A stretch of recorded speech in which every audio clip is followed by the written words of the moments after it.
And when you see them after the race, how are they? Tired. They're tired, yeah, exactly. How about with their breath? Are they breathing heavily or are they just normal? Heavy. Exactly, so they're breathing really heavy, and the reason they're doing that is because they want to get all that oxygen back into their system as fast as they can to get back to their legs so that that lactic acid can go away and then they'll be normal again. And that takes time.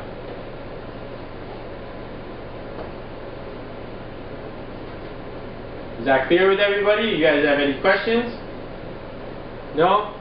Alright, perfect. We're going to move on then. So, the whole point of this lesson is we're talking about cellular respiration. Now that demonstration just showed one type of cellular respiration, which was anaerobic respiration, which does not require oxygen.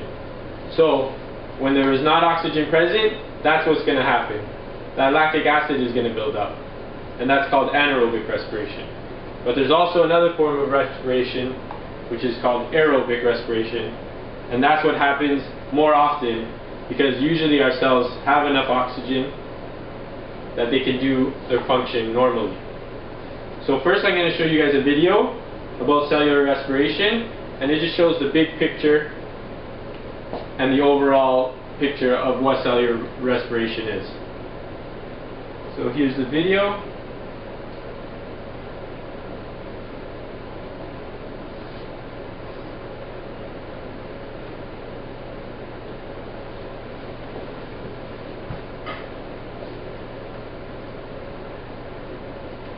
Put on the subtitles.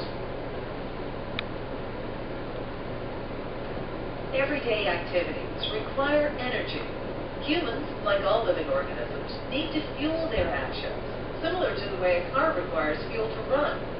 To fuel all this physical work, our bodies break down food molecules and extract their energy.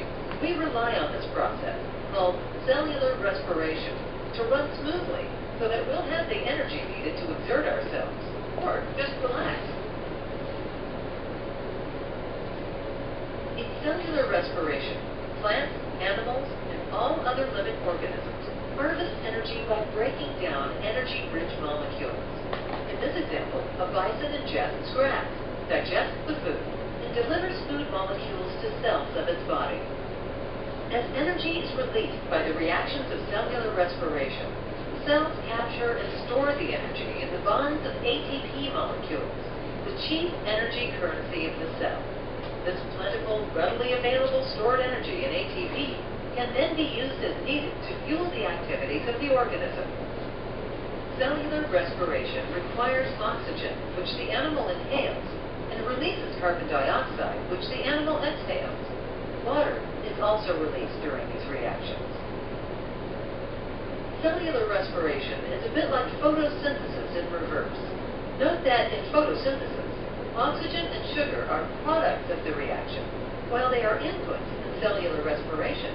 In cellular respiration, carbon dioxide and water are products of the reaction, while in photosynthesis, they are inputs.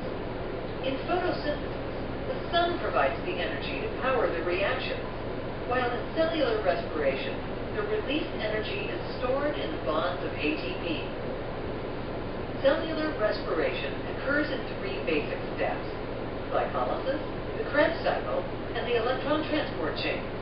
During these processes, food molecules, such as glucose, are gradually broken down, and their energy is used to produce ATP.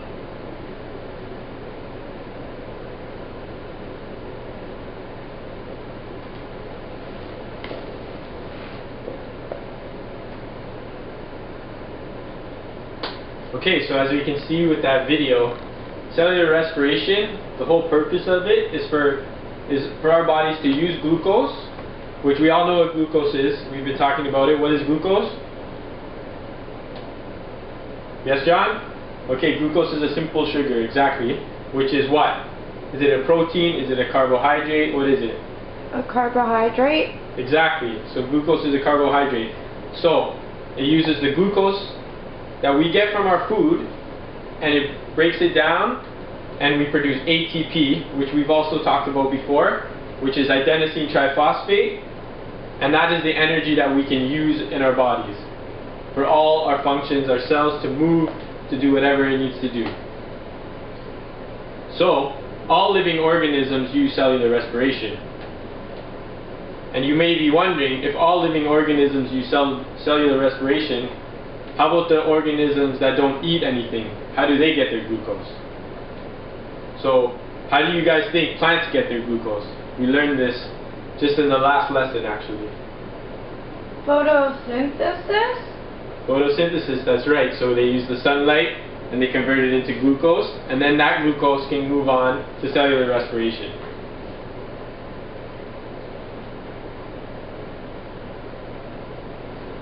So now we're going to be learning about the mitochondria.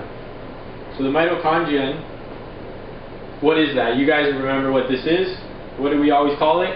The powerhouse. Exactly, the powerhouse of the cell. So now we're going to go into a little bit more detail of why it's called the powerhouse of the cell. So it's actually called the powerhouse of the cell because it is the area and it is responsible for processing glucose into ATP. And we know that ATP is the energy that we use.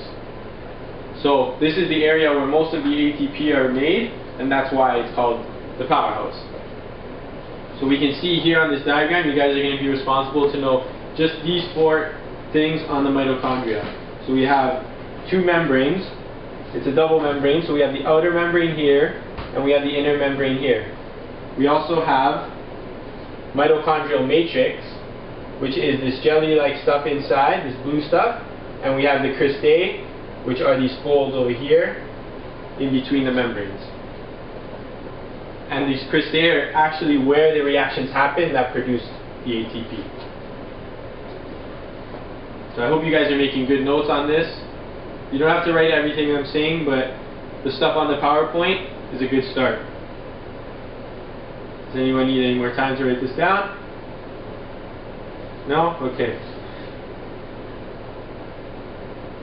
So, as we talked about, there's 2 types of cellular respiration. There's aerobic respiration, which requires oxygen, and there's anaerobic respiration, which is without oxygen. So, the lactic acid and the demonstration we did, what type of cellular respiration was that? Was it aerobic or was it anaerobic? Anaerobic? Anaerobic, exactly, because there wasn't oxygen, because we were working too hard, that enough oxygen couldn't come to that muscle fast enough, so it relied on anaerobic respiration, which is what caused the lactic acid buildup.